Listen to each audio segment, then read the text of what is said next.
આપણે સૌ આમંત્રિત કરીએ દેશના પ્રધાન સેવકને કે તેઓ આપણને માર્ગદર્શન આપે. નરેન્દ્રભાઈ મોદી સાહેબ.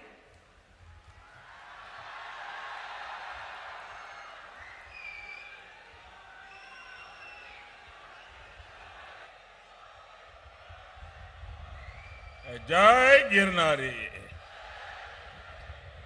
जय जय गिरनारी. मारू सौभाग्य है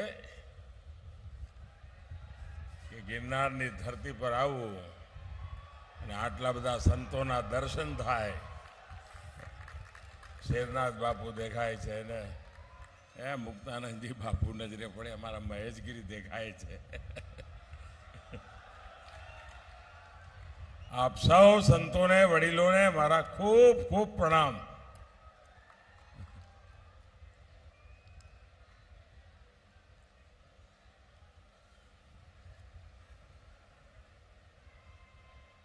गया 2 दिवस थी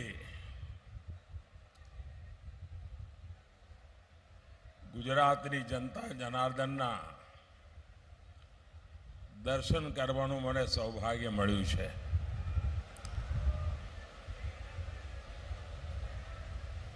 અને જે ઉત્સાહ અને ઉમંગ હું ગુજરાતમાં જોઈ રહ્યો છું, આમ તો ઘરનો છોકરો હોય એટલે આશીર્વાદનું મન તો હોય જ બધાને.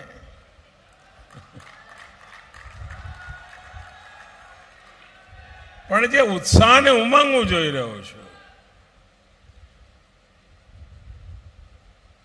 આ પ્રેમ, आशीर्वाद ए खूब मोटी मारी मूडी है बापा.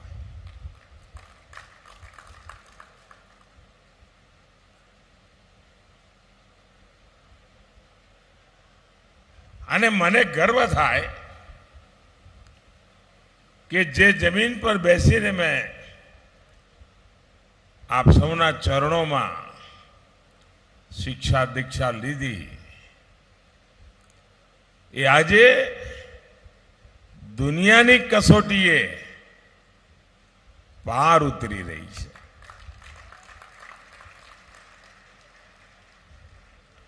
आप सौवे वडीलोए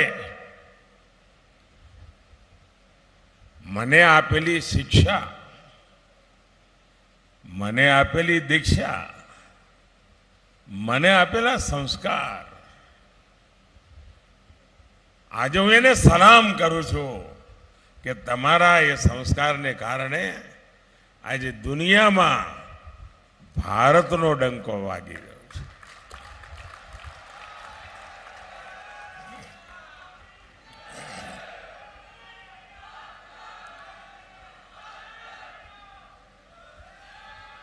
मेहनत कदाच मारा नसीब में लखेली छे, मेहनत कदाच मारा संस्कारनो वारसो छे, अने मेहनत ए कदाच मारी जवाबदारीनी प्रेरणा छे.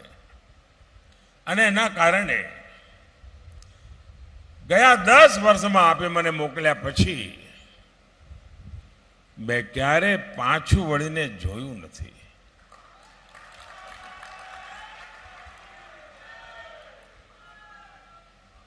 अने हृदय में एक ज भाव, बस मारू भारत.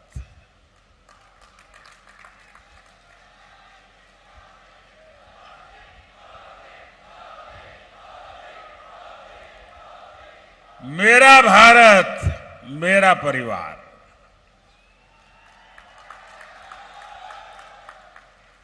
एज भाव साथे अनेक मोटो संकल्प लईने काम करूं छुं. अने 2024 में एक बहुत मोटा संकल्प साथे देशना चरणों में मारा आवनारो समय ईश्वरे आपेली उमर पल पल देश माटे खपावी देवी छे. पल पल તમારા માટે પલ પલ દેશના માટે 24/7 ફોર 2047.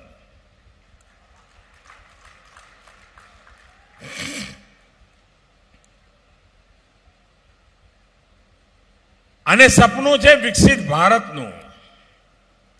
2047માં દેશ આઝાદીના 100 વર્ષ મનાવે ત્યારે વિશ્વ આખું એક અવાજે કહે કે ભારત દુનિયાનું વિકસિત રાષ્ટ્ર બની ગયું છે. અને ભારત વિકસિત ત્યારે જ બને કે 5 વર્ષ પહેલા મારું ગુજરાત વિકસિત બને.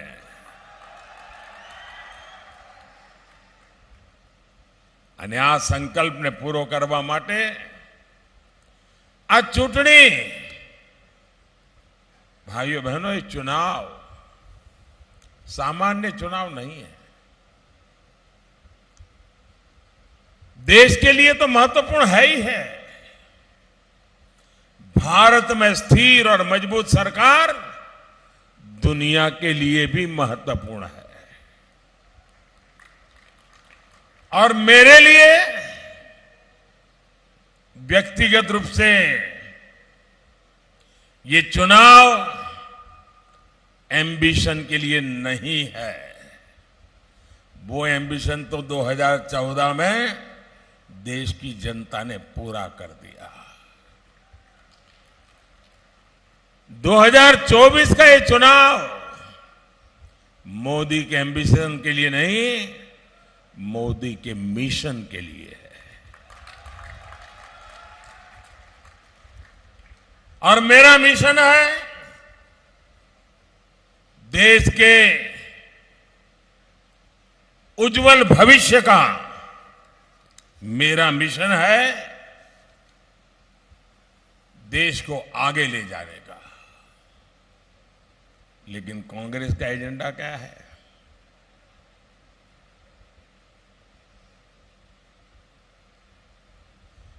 कांग्रेस कह रही है कि वो कश्मीर में जो मैंने आर्टिकल 370 खत्म कर दिया, वो कहते हैं कि 370 हम फिर से लागू करेंगे.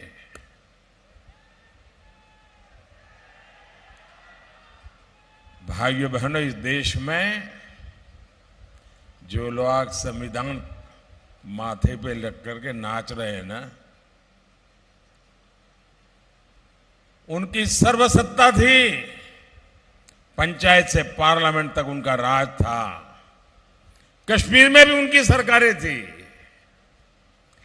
लेकिन वे कभी भी देश का संविधान सब जगह पे लागू नहीं कर पाए. मोदी के आने तक देश में 2 संविधान थे. एक संविधान से देश चलता था, दूसरे संविधान से जम्मू कश्मीर चलता था. क्या ये बाबा साहब आंबेडकर का अपमान नहीं था? क्या ये भारत के संविधान का अपमान नहीं था? क्या हिंदुस्तान के कोटि कोटि जनों का अपमान नहीं था? मैं सरदार पटेल की भूमि से आता हूं. अगर सरदार पटेल होते तो देश का संविधान जम्मू कश्मीर में भी शान से लगा होता. लेकिन जो काम सरदार साहब का अधूरा रह गया, ये धरती का संतान, आपका संतान, ये सेवक उसे पूरा कर पाया. 370 गई, 370 को जमीन में गाड़ चुका हूं. और मैं कांग्रेस के शाही परिवार को, कांग्रेस के शाहजादे को खुली चेतावनी देता हूं. अगर उनके हिडन एजेंडा है तो हिम्मत के साथ देश के सामने आके कहे कि वो धारा 370 फिर से लागू करेंगे, मैं देखता हूं बाबा साहब आंबेडकर का अपमान करने की उनमें कितनी ताकत है। અને આપણે ત્યાં તો કહે ને ખેલ ખેલાડીના ઘોડા અસવારોના। और इसलिए उनका जो एजेंडा है वो समझने जैसा है। कांग्रेस का दूसरा एजेंडा सीएए, जो लोग हमारे पड़ोस के देशों में जो हिंदू हैं, जो भारत मां के संतान रहे थे, उनका एक ही गुना है कि वो हिंदू धर्म का पालन करते हैं, वो जैन धर्म का पालन करते हैं, बौद्ध धर्म का पालन करते हैं, ईसाई धर्म का पालन करते हैं, पारसी धर्म का पालन करते हैं। इसलिए वहां पर उन पर जुल्म होता है, वहां से उनको भगा दिया जाता है। उनके लिए तो एक ही सहारा है, ये मां भारती की गोद। कहां जाएंगे? उनको मताधिकार देने का मैंने नागरिक का कानून बनाया, वो कहते हैं उसको भी खत्म करेंगे, दोबारा हम पूरी तरह से दिलाएंगे। मैं वो भी कांग्रेस को चुनौती देता हूं, उनके सारे चट्टे बट्टे को चुनौती देता हूं। अब देश में से न फिर से 370 ला पाओगे, न सीएए हटा पाओगे। मैंने 3 तलाक कानूनी रूप से उस पर प्रतिबंध लगा दिया, ताकि मेरे देश की मुसलमान बेटियों को सम्मान से जीने का हक मिले। कोई सरफरा 3 बार तलाक बोल दे और उस बच्ची की जिंदगी बर्बाद हो जाए, और सिर्फ बच्ची की नहीं, उसके मां बाप भाई बहन जिन्होंने उसको शादी करके ससुराल भेजा था, जब बेटी वापस लौटेगी तो उस परिवार का क्या होगा? मैं उन सब की रक्षा करना चाहता था, और इसलिए मैंने 3 तलाक पर रोक लगाने का कानून बना दिया। मैं कांग्रेस को चुनौती देता हूं, शाहजादे को चुनौती देता हूं, हिम्मत है तो खुल करके कहिए कि दोबारा 3 तलाक की मुक्ति दे देंगे और वोट के लिए 3 तलाक अलाउ कर देंगे। ये मोदी है, मुकाबला नहीं कर पाओगे। कांग्रेस के एक सांसद दक्षिण भारत को अलग करने की मांग कर रहे हैं। देश को इतना बांटा, कितना बांटोगे? राजनीति इतनी गिर गई है आप लोगों की। इंडिया अलायंस की पार्टनर पार्टियां भी विभाजन की बात करती हैं। साथियों, कांग्रेस के लोगों को विभाजन की मानसिकता विरासत में मिली हुई है। एक कांग्रेस ही है जिसने सत्ता के लिए देश का विभाजन तक स्वीकार कर लिया था। तमिलनाडु के पास एक पूरे का पूरा आइलैंड, कच्चातीव द्वीप, ये कांग्रेस सरकार ने देश आजाद होने के 30 साल के बाद पड़ोसी को दे दिया। ऐसे ही अपनी पर्सनल प्रॉपर्टी हो ऐसे ही दे दिया, लो ले जाओ, मौज करो। और ये सच्चाई अभी अभी सामने आई है कि कांग्रेस के नेताओं ने बयान दिया था कि उस द्वीप पर, उस टापू पर कुछ नहीं है, कोई रहता नहीं है, क्या जरूरत है, ले जाने दो। आप कल्पना कर सकते हैं ऐसी सोच वाले जो लोग हो, मैं तो सोच करके कभी कभी कांप जाता हूं। अगर सरदार वल्लभ भाई पटेल न होते तो उन्हें गुजरात के गौरव की चिंता वो लोग न करते, और मेरा जूनागढ़ भी पाकिस्तान के पास चला गया होता। ये मेरे गिर के शेर दुनिया के सामने गर्जना करते हैं, वो हमारे पास नहीं होते। दोस्तों, साथियों, ये सरदार पटेल है जिनका इतना बड़ा योगदान कि आज मैं आपके बीच बैठ करके हम लोग भारत का भाग्य लिखने के लिए बात कर सकते हैं। दोस्तों, साथियों, कांग्रेस पार्टी जैसी खतरनाक मानसिकता, गुजरात को लेकर कांग्रेस के मन में जो खींच और नफरत है, कांग्रेस के अगर सत्ता में आई तो ये गुजरात के लिए, देश के लिए खतरनाक हालात पैदा कर सकती है। ये तो कह देंगे कि कच्छ में, रेगिस्तान में क्या जरूरत है यार, वहां तो कोई रहता नहीं है, ना घास फूस है, कुछ नहीं है, दे दो। उनको देर नहीं लगे, उनको कोई परवाह नहीं है, उसका भी सौदा कर सकती है। यहां गुजरात के तटीय क्षेत्र में कई ऐसे द्वीप है जहां कोई नहीं रहता है। कांग्रेस ऐसे द्वीपों का भी सौदा कर सकती है। और ये मोदी है जिसने पहली बार प्रधानमंत्री के बनने का, आजादी के इतने सालों के बाद, ये मीडिया के लोगों का काम है रिसर्च करना, अच्छा होता पहला आप लोगों ने रिसर्च की होती तो।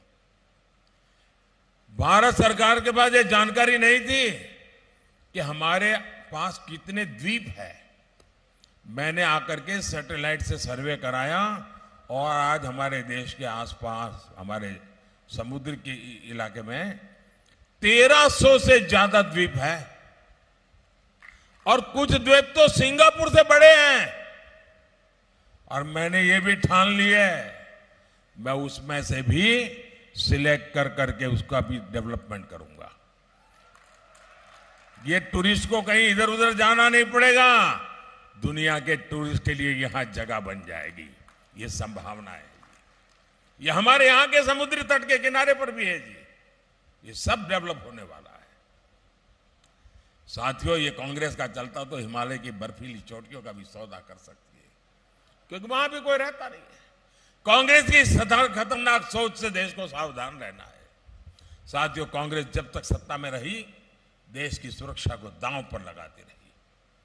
कब कहां बम का धमाका हो जाए कुछ पता नहीं होता था।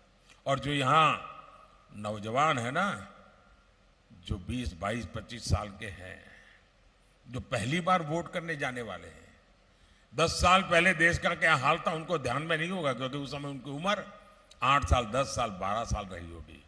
आपको याद होगा, हवाई जहाज में जाओ, एयरपोर्ट पर जाओ, रेलवे स्टेशन पर जाओ, बस स्टेशन पर जाओ, माइक पर से सूचना आती थी 24 घंटे कि अगर आपको कहीं कोई लावारिस चीज दिखाई दे तो हाथ मत लगाना, कहीं कोई लावारिस बैग पड़ी है तो पुलिस को जानकारी देना, हाथ मत लगाना, कहीं कोई टिफिन का डिब्बा है, कहीं कोई बड़ा खिलौना पड़ा है, हाथ मत लगा। क्यों? डर रहता था बम का धमाका होगा, उसमें बम रखा होगा। ये सूचनाएं 2013-14 तक चलती रहती थी। गुजरात के इस बेटे को आपने बिठाया ना, ये खबरें बंद हो गई कि नहीं हो गई?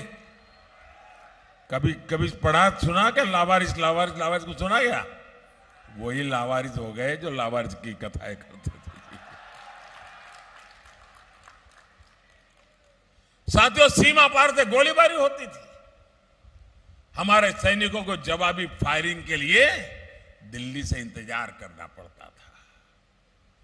जवान शहीद होते थे, लेकिन कार्रवाई के लिए दिल्ली परमिशन नहीं देता था।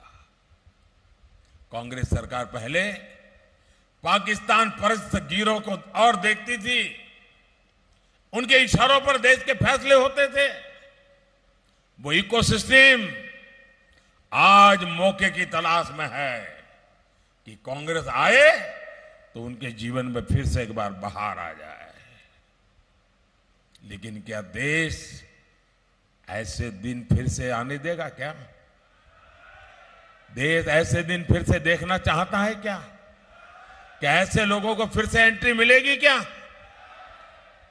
और इसलिए आप देखिए, सोशल मीडिया पर उनकी बेचैनी देखिए, पूरी ताकत लगाकर फर्जी फेक प्रोपेगेंडा, खुद का चेहरा चल नहीं रहा है तो मोदी का चेहरा और उसके अंदर आर्टिफिशियल इंटेलिजेंस झूठ फैला दे रहा, बीजेपी के नेताओं का चेहरा, उनके मुंह में कुछ झूठ फैला देना, और देश भर में यही खेल खेल रहे थे।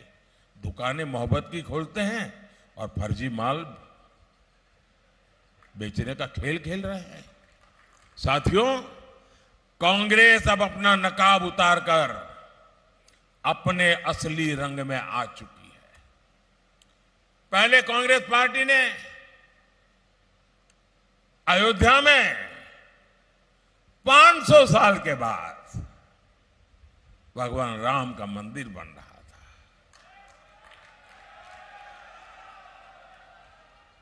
आजादी के 75 साल बाद भी उन्होंने रोड़े अटकाने की कोशिश की, अदालतों में भी रोड़े अटकाए। लेकिन ये मेरा सौभाग्य है, आपके आशीर्वाद है, अयोध्या में भव्य राम मंदिर बन गया। लेकिन जब उसके प्राण प्रतिष्ठा में उनको निमंत्रण दिया, उसको भी उन्होंने ठुकरा दिया। ये कौन सा संस्कार है? मैंने मंच पर आते ही जब संतों को देखा तो पहले सर झुका करके नमन किया मैंने। हमारे संस्कार, हमारी संस्कृति, हमारी परंपरा। साथियों, कांग्रेस ने ये क्यों ठुकरा दिया, उसकी वजह भी अब खुल करके बता दी है। कांग्रेस ने कहा है, उनके अध्यक्ष ने कहा है कि उसका मकसद भगवान राम को हराना है। आपने सुना होगा। और ये बयान कांग्रेस के राष्ट्रीय अध्यक्ष ने दिया है। और शिव राम को हराएंगे ऐसा जोड़ देते हैं, यानी समाज में भी बांटने की बात करते हैं। यानी कांग्रेस पार्टी लोकतंत्र का चुनाव नहीं लड़ रही है। कांग्रेस के लिए ये चुनाव भगवान श्री राम के खिलाफ लड़ाई का चुनाव बना दिया है। मैं इनसे पूछना चाहता हूं, भगवान राम को हराकर जरा बताएं ये किसको जिताना चाहते हैं? कोई मुझे बताए।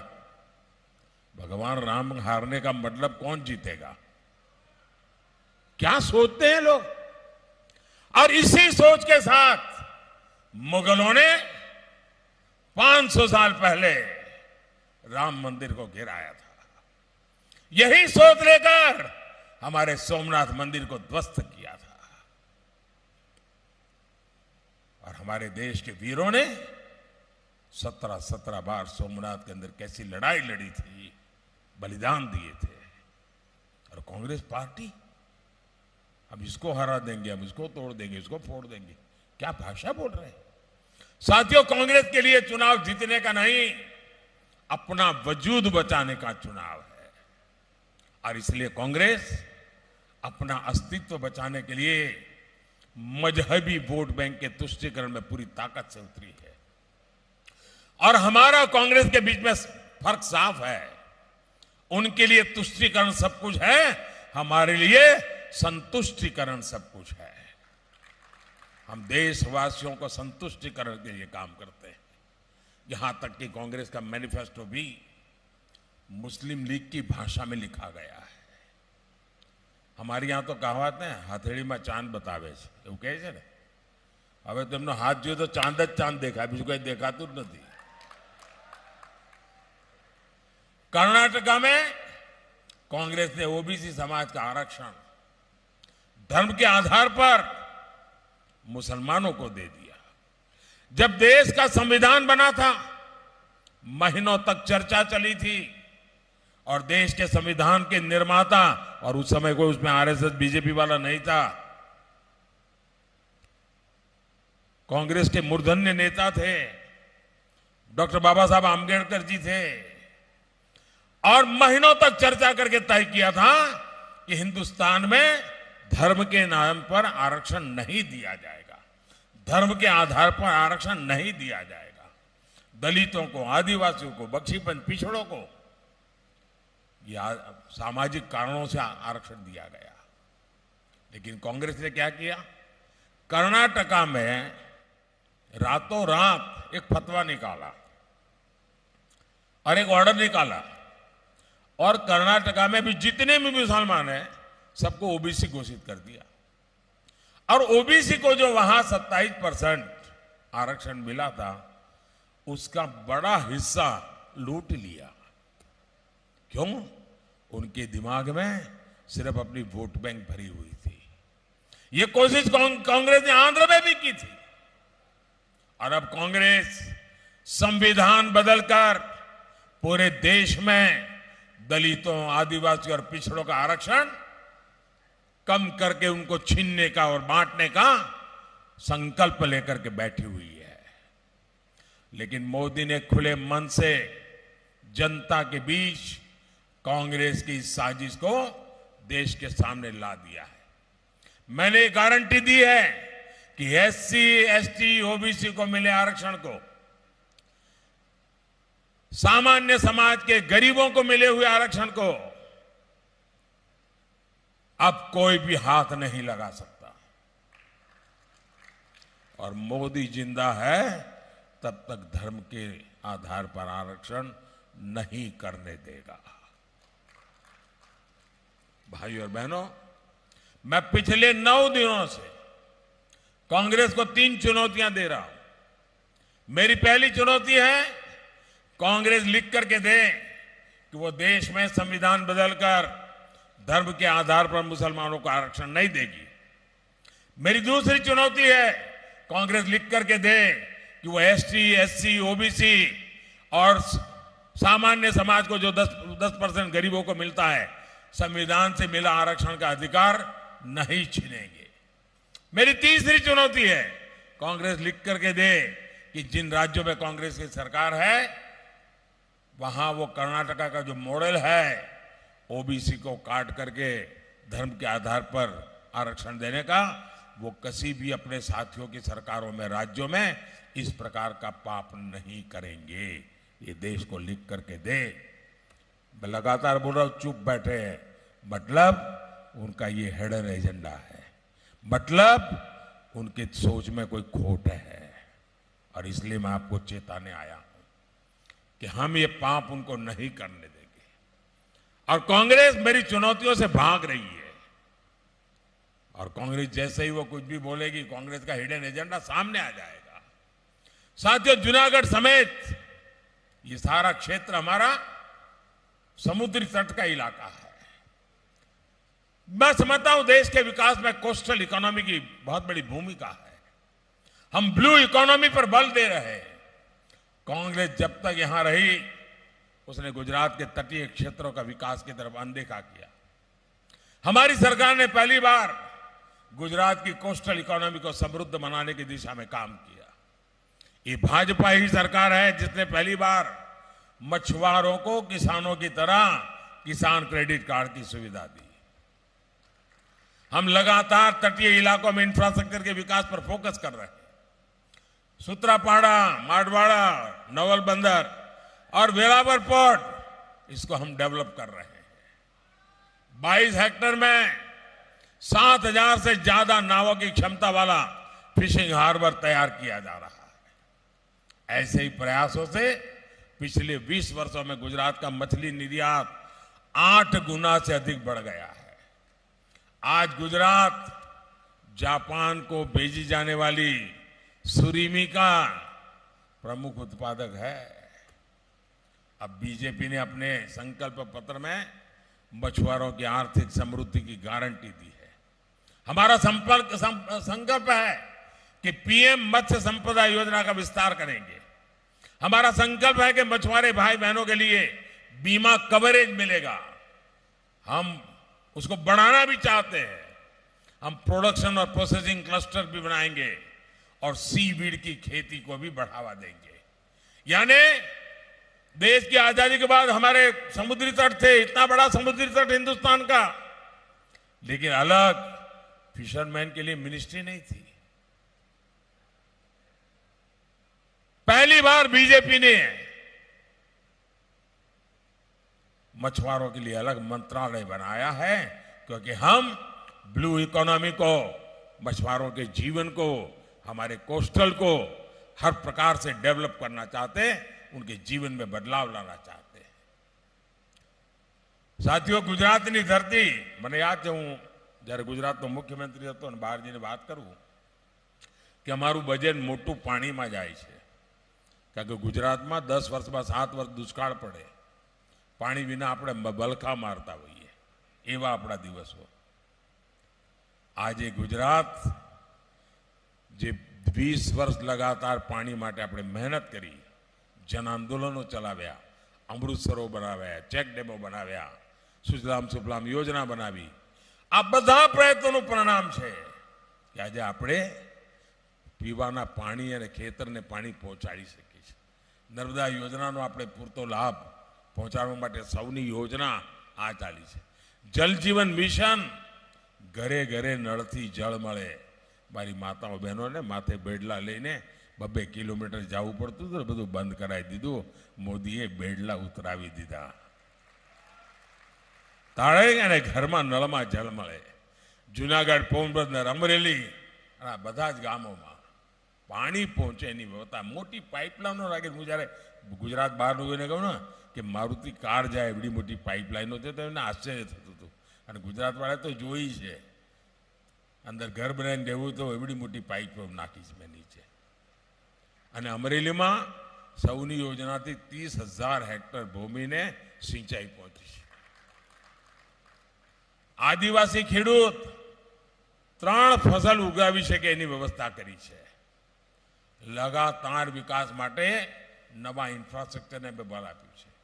સોમનાથથી ભાવનગર નેશનલ હાઈવે એના પર કામ ચાલી રહ્યું છે. જુનાગઢમાં 300 કરોડ રૂપિયાની લાગતથી 4 લેન સડક સોમનાથ જુનાગઢ વચ્ચે કેશોદનો એરપોર્ટને મારે ગાજતું કરવું છે. મારે દુનિયાના ટુરિસ્ટોને અહીંયા લાવવા છે. ગીરનો લાયન જુએ, મારું સોમનાથ જુએ, મારું દીવ દમણ જુએ, એના માટે મારે મોટું કામ કરવું છે ભાઈઓ. અમારા જુનાગઢ જિલ્લામાં ટુરિઝમને માટે એટલી બધી તાકાત છે. હું જ્યારે બહાર કોઈને કહું ને કે ભાઈ તમે એક રાજ્યમાં 7 દાડા રહીને આવો ને તો મારા એકલા જુનાગઢ જિલ્લામાં 7 દાડા જોઈએ તમારે, એટલું બધું છે. ગીર, સોમનાથ, કોડીનાર મોટા પોર્ટ બનાવવાની કલ્પના છે. અને 10 વર્ષની ઉપલબ્ધિઓ, 5 વર્ષનો સંકલ્પ, 25 વર્ષનું વિઝન, આની સાથે આજે અમે દેશ પાસે આવ્યા છીએ. ભાઈઓ, પીએમ સૂર્યઘર યોજના, મારું સપનું છે તમારું વીજળીનું બિલ 0 કરવાનું. મારું સપનું છે તમારી ગાડી, સ્કૂટર, સ્કૂટી, પેટ્રોલનું બિલ 0 કરવાનું. તમને થાય કે આ મોદી સાહેબ શું કહે છે? હા, હું તો પાકો ગુજરાતી છું ભાઈ. પીએમ સૂર્યઘર યોજના, સરકાર પૈસા આપે છે. તમારા ઘર ઉપર સોલાર પેનલ લગાવો, વીજળી ઉત્પાદન કરો, વીજળી ઘરમાં મફત વાપરો, અને વધારાની વીજળી સરકાર ખરીદશે, તમને પૈસા આપશે. એટલું જ નહીં, તમે જે વીજળી પેદા કરશો, તમારું સ્કૂટર, હવે ઇલેક્ટ્રિક વ્હીકલ આવવાના છે. સ્કૂટર, ગાડી, સ્કૂટી ઇલેક્ટ્રિક ચાર્જ થાય. પછી તમે અહીંથી રાજકોટ જાઓ, ભાવનગર જાઓ, જામનગર જાઓ, અમદાવાદ જાઓ, બાપુડી લહેરે લહેર, 1 રૂપિયાનો ખર્ચો નહીં. બધું કાના માતા વગર મફત.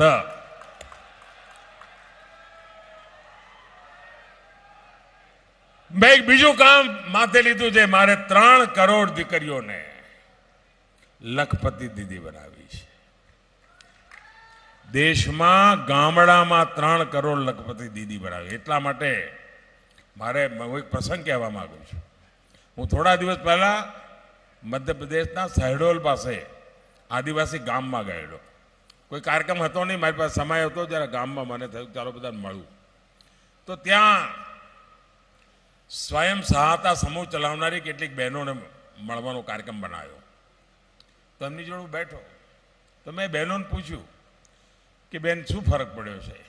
તો એમાં એક બહેને કહ્યું, સાહેબ મારી આવક, હું લખપતિ દીદીમાં આવી ગઈ છું, કારણ કે અત્યાર સુધીમાં 1 કરોડ લખપતિ દીદી બનાવી દીધી છે. મેં બહેનને પૂછ્યું શું કરશો? હવે તમે વર્ષે લાખ રૂપિયા કમાતા થયા તો શું કરશો? તો આદિવાસી બહેને તો મને કહ્યું, સાહેબ થોડા ઘરેણા લાવવા છે. સ્વાભાવિક ઈચ્છા થાય, થોડા સોનું ચાંદી ખરીદવા છે. મેં એક બીજી બહેનને પૂછ્યું, એ થોડું 8મા 9મા સુધી ભણેલા બહેન હતા. તો બેન તમે શું કર્યું?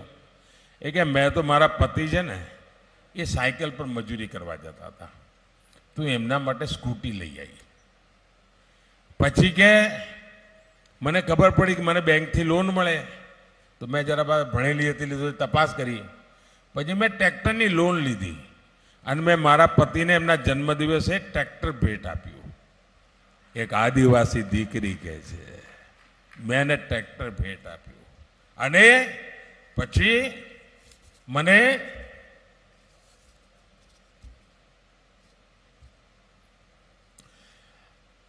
એના મેં ટ્રેક્ટર લઈને આપ્યું અને કે હું જે કામ કરીએ છીએ, અમે ટ્રેક્ટરથી ખેતરમાં મજૂરી કરીએ છીએ, તો અત્યાર સુધીમાં લગભગ અમારી બેંકની લોન પૂરી થવા આવી છે, એકાદ વર્ષમાં પૂરી થઈ જશે. આ લખપતિ દીદીની કમાલ છે. 1 કરોડ લખપતિ દીદી બની ગઈ છે. મોદી એની ત્રીજી ટર્મમાં 3 કરોડ લખપતિ દીદી બનાવવા માંગે છે. ક્રાંતિ કેવી રીતે આવે છે? અને સાહેબ કોંગ્રેસના હાલ કેવા છે? હું મારા આંકડા છે 3 કરોડ લખપતિ દીદી બનાવું, એમનો પ્રોબ્લેમ છે. મેં એક સભામાં પૂછ્યું, મેં કહ્યું બોલો ભાઈ, તમને પૂછ્યું, ચલો ને આપણા ગુજરાતવાળા, બોલો આવડો મોટો દેશ કોઈ અજાણ્યા માણસને તમે આપી શકો? જરા જોરથી બોલો ને ભાઈ, આપી શકો? અત્યારે અમારી સામે જે લોકો ચૂંટણી લડે છે, ભારતમાં બહુમતી જોઈતી હોય ને સરકાર બનાવી હોય તો તમારે 272 સીટ જીતવી પડે. ઓછામાં ઓછી 272 તમારી પાસે જોઈએ. ભાજપ સિવાય એકે પાર્ટી 272 સીટ જ નથી લડતી. બોલો હવે એમનું શું થાય? અને છતાંય બસ પીએમ બનવું છે. હવે મને કહો, જેને તમે જાણ્યો હોય, પારખ્યો હોય, એને તમે પીએમ બનાવો કે ના બનાવો? આવડો મોટો દેશ એને જ સોંપો ને.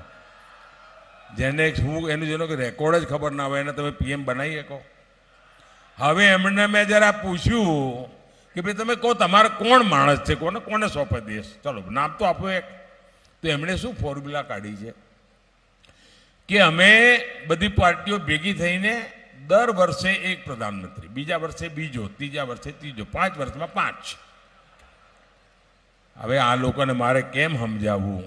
આપણે ત્યાં ગુજરાતમાં તો કે 10 ખેડૂતો હોય, 2 એકર જમીન હોય, એમને થાય કે આપણે પાણીની વ્યવસ્થા કરવી જોઈએ. એટલે 10 ખેડૂતો ભેગા થયા. ભેગા થઈને એમણે પાણીનો ટ્યુબવેલ કરવાનો વિચાર કર્યો. તો કોઈ જાણકાર માણસને બોલાયો. એ કે સાહેબ પાણી તો છે નીચે, જો તમે 100 મીટર નીચે જાઓ તો તમને પાણી મળશે. તો આ 10 ખેડૂતો ભેગા થયા.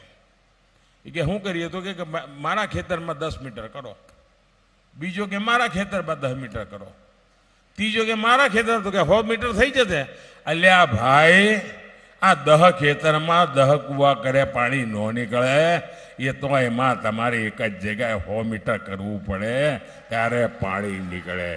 આ 10 મીટર ખેતરોમાં કરવા વાળો ખેલ એક વર્ષે એક પ્રધાનમંત્રી આ એમ માંડીને બેઠા છે. વાળા આ હું ભલું કરશે આપણું? ભાઈઓ બહેનો, મારી એક બીજી ઈચ્છા છે. આપણી જે જવાન પેઢી છે, જે મહેનત કરે છે, કમાય છે, 30 હોય, 35 હોય, 40 હોય, 45 ઉંમર હોય, એના ઘરમાં વડીલ બા બાપુજી, દાદા દાદી, કાકા કાકી, મામા માસી કોઈ ને કોઈ હોય છે જ. હવે એની સામે 2 કામ હોય છે. એક તો પોતાના સંતાનોને મોટા કરવાના, સંતાનોના સપના પૂરા કરવાના, રોજમર્રાની પોતાની જરૂરિયાતો પૂરી કરવાની, અને પોતાના વડીલોને સાચવવાના. હવે વડીલોની રોજમર્રાની વ્યવસ્થા કરવી કે એના માટે મુશ્કેલ નથી. દીકરો સમર્પિત હોય છે, દીકરી સમર્પિત હોય છે, સંભાળી લે. પણ માંદગી આવી જાય તો દીકરા માટે મુસીબત થઈ જાય, દીકરી માટે મુસીબત થઈ જાય કે આ બાપને બીમારીમાં શું કરવું? મારા છોકરાઓને મોટા કરવું કે એમની દવાનો ખર્ચો કરું શું? આ એની ચિંતા દૂર કરવાનું કામ તમારા દીકરાએ કર્યું છે. મેં નક્કી કર્યું છે કે 70 વર્ષથી ઉપરના જે કોઈ હશે, ગમે તે સમાજના, ગમે તે વર્ગના, ગમે તે આર્થિક સ્થિતિવાળા, ગમે તે 70 વર્ષથી ઉપરના જે કોઈ હશે એના ઈલાજનો ખર્ચો દિલ્હીમાં તમારો દીકરો સંભાળશે. એટલે ભાઈઓ બહેનો, હું તો ગુજરાત પાસે આજે આશીર્વાદ માંગવા માટે આવ્યો છું. એવી મને તાકાત આપો, એટલા બધા આશીર્વાદ આપો. અને આપણા બધા સંતો જ્યારે અહીંયા બેઠા હોય ત્યારે એ આશીર્વાદ ફળી નીકળે. 7મી મે આપણે ત્યાં મતદાન છે, દાડા બહુ રહ્યા નથી. આપણે વધુમાં વધુ મતદાન કરાવવું છે ભાઈ. બધા રેકોર્ડ તોડવા છે, તોડશો? તમારા બૂથમાં બેસવું પડે કે ભાઈ ગયે વખતે 600 વોટ પડ્યા હતા, વખતે 750 પડવા પડે, વોટ વધારે પડવા પડે. અને વોટ આપવા જાવ તો ગામમાં નાના સરઘસો કાઢીને જાઓ ભાઈ. એક ગામ હોય ને તો 10 વાગે પહેલા 25 જણના 10-30 સરઘસ નીકળે. થાળી વગાડતા વગાડતા શ્રી રામ કરતા જઈએ અને લોકતંત્ર કો ઉત્સવ મનાવીએ ને ધમાધમ વોટ કરીએ. ભલા બીજી મારી લાગણી છે બધા બૂથ જીતવા જ ભાઈ. મારે 26 સીટો તો તમે મને આપવાના જ છો ભાઈ. તમે મને કઈ પારકો ન માનો, કોઈથી તમારા ઘરનો છું. મને કોઈ દાડો તમે નિરાશ ના કરો, મને ખાતરી છે. પણ આ વખતે કામ મોટું લઈને આવ્યો છું. મારે બધા પોલિંગ બૂથ જીતવા છે ભાઈ. મહેનત પોલિંગ બૂથ પર કરવી પડે. અને 7મી તારીખે જોરદાર મતદાન કરીને જૂનાગઢથી અમારા સાથી ભાઈ રાજેશ ચુડાસમા એમને વિજય બનાવો. ઉભા થાવ ભાઈ. એટલે જરા હા, પોરબંદરથી અમારા મનસુખભાઈ માંડવિયા, અમરેલીથી અમારા ભરતભાઈ સુતરિયા અને માણાવદર વિધાનસભા સીટના બાય ઇલેક્શનમાં અમારા ભાઈ અરવિંદભાઈ, અમારા જૂના સાથી, એમને વિજય બનાવો અને ભારે મતોથી વિજય બનાવો. એ જ મારે અપેક્ષા. બોલો ભારત માતા કી, ભારત માતા કી, ભારત માતા કી.